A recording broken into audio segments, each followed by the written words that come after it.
माझे नाव पूजा आहे. आज मी तुम्हाला माझी कहाणी सांगणार आहे. आत्तापर्यंत मी एक आनंदी मुलगी होते. माझे ग्रॅज्युएशन पूर्ण झाले आणि मला अभिषेकचे प्रपोजल आले. मुलगा चांगला शिकलेला होता, डिसेंट होता. त्याचा घरचा बिझनेस होता. घरात पैशांची काहीही कमतरता नव्हती. नकार देण्याचा प्रश्नच नव्हता. लवकरच माझे अभिषेकशी मोठ्या थाटामाटात लग्न झाले. छान मोठ्या घरात लग्न झाल्यामुळे मी आणि माझे आई-बाबा फार खुश होते. मी स्वतःला खूप भाग्यवान समजत होते. लग्न होऊन मी सासरी आले. अभिषेक त्याच्या सावत्र आईसोबत राहत होता. थोड्या महिन्यांपासून त्याच्या सावत्र लहान बहिणीचे तिच्या सासरी पटत नसल्यामुळे ती देखील माहेरी येऊन राहिली होती. आज माझ्या लग्नाची पहिली रात्र होती. मी आमच्या रूममध्ये जाणार इतक्यात सासूने आणि माझ्या नंदेने मला त्यांच्या रूममध्ये बोलावले. त्यांच्या रूममध्ये जाताच मला जाणवले की दोघींचे चेहरे उदास आणि घाबरलेले होते. जणू काही त्या दोघींना मला काहीतरी सांगायचे होते. मी त्यांना विचारले, "काय झाले? तुम्ही दोघीही इतक्या घाबरलेल्या का दिसतायत?" त्यावर माझी सासू म्हणाली, "बेटा, आम्हाला तुला काहीतरी सांगायचे आहे, पण तुला हे सगळे मोठ्या हिमतीने ऐकावे लागेल. आता आम्ही तुला जे काही सांगणार आहोत ती गोष्ट फक्त आपल्या तिघींमध्येच ठेव. घर आता नातेवाईकांनी भरलेले आहे. इथे बातमी पसरायला जास्त वेळ लागणार नाही आणि ही गोष्ट सगळ्यांना समजली तर आमच्या घराची इज्जत जाईल. आता तू या घराची सून आहेस आणि तुला या घराचा मान राखायचा आहे." सावत्र असले तरी अभिषेकची मला खूप काळजी वाटते. सासूबाईंचे बोलणे ऐकून मी खरे तर थोडी घाबरले. मी त्यांना म्हणाले, "आई, काय प्रकरण आहे ते तुम्हीच सांगा." सासू म्हणाली, "मुली, माझा मुलगा हा पुरुष नाही." हे ऐकून मला धक्काच बसला. मी म्हणाले, "आई, काय बोलताय तुम्ही हे? आणि मला तुम्ही आता का सांगताय हे? असे असेल तर तुम्ही तुमच्या मुलाशी माझे लग्न का लावून दिले? माझे जीवन का बरबाद केले?" यावर माझी सासू म्हणाली, "बेटा, मला माहीत आहे तू असा विचार करत असशील की हे सगळे माहीत असूनही आम्ही तुझे जीवन का बरबाद केले. तुला लग्नाच्या या बेडीत कशाला अडकवलं? पण विश्वास ठेव पोरी, पण आमचा पण नाईलाज आहे. जर ही गोष्ट लोकांना समजली तर आपली किती बदनामी होईल, तूच विचार कर. म्हणून इच्छा असूनही ही गोष्ट आम्हाला तुला लग्नाआधी सांगता आली नाही. मला माफ कर बेटा." हे सारे ऐकून मी सुन्न झाले. असे वाटले की माझ्या कानात कोणीतरी शिशाचा रस ओतले. सासूबाई पुढे बोलू लागल्या, "माझा मुलगा अनेकदा रात्री बाथरूममध्येच राहतो. मला माहीत नाही की तो तिथे काय करतो. पण जेव्हा जेव्हा आम्ही त्याला विचारतो तेव्हा तो म्हणतो की त्याचे पोट खराब आहे, पण तो खोटं बोलतो." माझी नणद पुढे म्हणाली, "वहिनी, तू दादासोबत थोडा वेळ घालव आणि मग त्याच्याशी मनमोकळेपणाने या विषयावर बोल. काही करता आले तर आपण सगळे नक्कीच करू. तू काही एकटी नाहीस. आम्ही दोघीही तुझ्या सोबत आहोत." लग्नाच्या अगदी पहिल्याच रात्री माझ्या पतीबद्दलच्या या गोष्टी ऐकल्यानंतर मला काय करावे ते समजत नव्हते. आता मला माझ्या खोलीत जायची देखील भीती वाटू लागली. सासूबाईंनी दिलेला दूध घेऊन मी चुपचाप माझ्या खोलीत आली आणि बेडवर येऊन बसली. विचार करत असतानाच माझा नवरा अभिषेक खोलीत आला. खोलीचा दरवाजा बंद केला. मी त्याला दूध दिले. त्याने दूध पिऊन माझ्याशी बोलायला सुरुवात केली. अशीच जेमतेम 5 मिनिटे गेली आणि अभिषेकने त्याचे पोट बिघडल्याचे मला सांगितले आणि काही सेकंदातच तो उठून बाथरूममध्ये गेला. अगदी माझ्या सासूने मला सांगितल्याप्रमाणेच घडले. जवळपास तासाभराने अभिषेक बाथरूममधून बाहेर आला. विचार करत करत मी बेडवर पडले. मला आता त्याच्याशी बोलावंसं वाटत नव्हतं. तोही शांतपणे त्याच्या बेडच्या बाजूला जाऊन झोपला. माझी फसवणूक झाल्याचे मला वाटत होती. रात्रभर मला झोप येत नव्हती. सकाळी लवकर उठून मी बाथरूमला गेले. बाथरूममध्ये जाताच मी हादरले. बाथरूममध्ये एक नवीन नाईटी आणि मेकअपचं सामान होते. मला समजले नाही की माझ्या नवऱ्याला या सगळ्यांचा काय उपयोग. अरे देवा! अशा व्यक्तीशी माझे लग्न का झाले? सकाळी माझ्या सासूने आणि नंदेने मला विचारले की रात्री काय झाली. मी सासूला म्हणाले, आई, अगदी तुम्ही मला जे सांगितलं होतं तसेच झाले. आणि मी रडू लागली. मला रडताना पाहून माझी नणंद सासूला म्हणाली, आई, तरी मी तुला सांगत होते की दादाचे लग्न नको करू. उगीच अशा प्रकारे कोणत्याही मुलीचे आयुष्य खराब नको करून घ्यायला. पण तुम्ही सर्वांनी माझे ऐकले नाही. आता ती अशीच घुसमटून इथे राहणार का? यावर माझी सासू म्हणाली, बेटा, तू जो काही निर्णय घेशील त्यात आम्ही तुझ्या सोबत आहोत. पण माझ्या मुलाचे हे गुपित तुझ्या तोंडातून बाहेर पडणार नाही, असे वचन तुला द्यायचे लागेल. मी तसे वचन माझ्या सासूला दिले. दुसऱ्या दिवशी रात्री अभिषेक खोलीत आला. पण मला आता त्याच्याकडे बघावेसे पण वाटत नव्हते. मी शांतपणे बेडवर पडून होते. अभिषेक येऊन बेडवर बसला आणि थोडा वेळ बसूनच होता. त्याने मला हाक मारली, पण मी झोपल्याचे नाटक केले.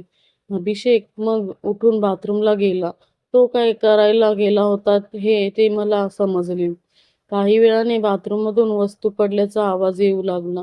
थोड्या वेळाने तो आवाज बंद झाला आणि तो बाथरूममधून बाहेर आला. मात्र यावेळी तो पटकन बाहेर आला. येऊन बेडवर झोपला. आमच्यात काहीच घडत नव्हते. काय करावं हा विचार मनात येत होता. विचार करत करत रात्री केव्हा तरी मी झोपी गेले. सकाळी लवकरच मला जाग आली आणि उठून मी बाथरूमला गेले.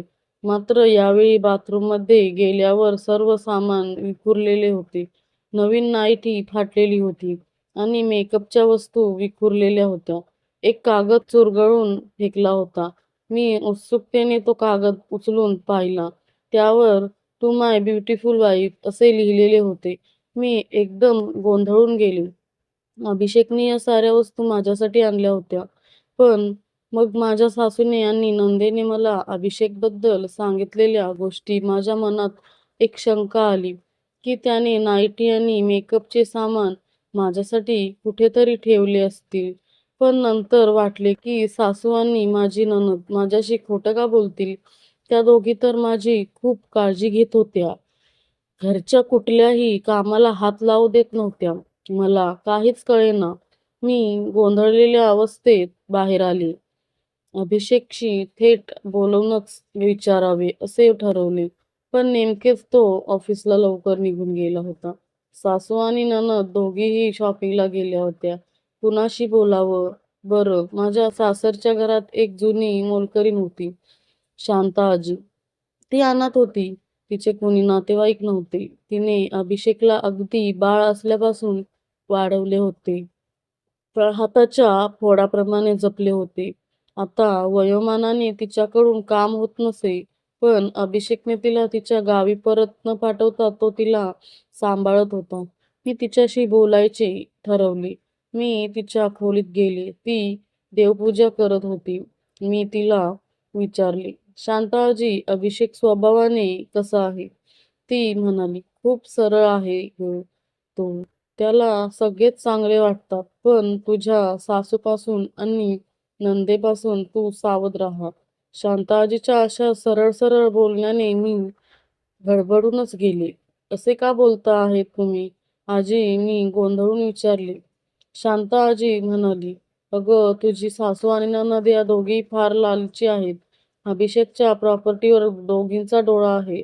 तुझ्याशी लग्न व्हावे असे या दोघींच्याही मनात नव्हते. अभिषेकने तिच्या भावाच्या मुलीशी लग्न करावे अशी तुझ्या सासूची फार इच्छा होती. पण ती मुलगी अजिबात चांगली मुलगी नाही. म्हणून अभिषेकने तिच्याशी लग्न करायला सरळ सरळ नकार दिला. ह्याचा राग मनात ठेवलाय तिने. तुझी नंदे देखील तिच्या सासरच्या लोकांशी भांडून इथे येऊन राहिली आहे. घरी परत जायचे नाव घेत नाही. तुला काही त्या दोघी या घरात सुखाने संसार करू देणार नाहीत. तू अभिषेकला सोडून या घरातून दूर जावे यासाठी त्या दोघीही प्रयत्न करत असतील. तू सावध राहा. आता मला या दोघींचा डाव लक्षात आला. मी उठून सासूच्या खोलीत गेले. त्या दोघी अद्याप शॉपिंग वरून परत आल्या नव्हत्या. पण सासूच्या बेडशेजारच्या साईड टेबलवर मला जुलाबाची बाटली दिसली आणि झालेला सगळा प्रकार मला लक्षात आला. माझ्या सासूनेच दुधातून अभिषेकला जुलाबाचे औषध दिले आणि त्याचे पोट बिघडले. म्हणून तो रात्रभर बाथरूममध्ये जातोय. आणि ती नाईटी आणि मेकअपचे सामान त्याने माझ्यासाठी आणले होते, जे त्याच्यावरच्या संशयापायी मी पाहिले पण नाही. बिचारा अभिषेक, त्याची काय चूक नाही. आता बास झालं. माझ्या या भोळ्या नवऱ्याला मी त्या दोघींच्या षडयंत्राला बळी पडू देणार नाही. ह्या प्रकारचा सोक्षमोक्ष मी लावूनच राहीन.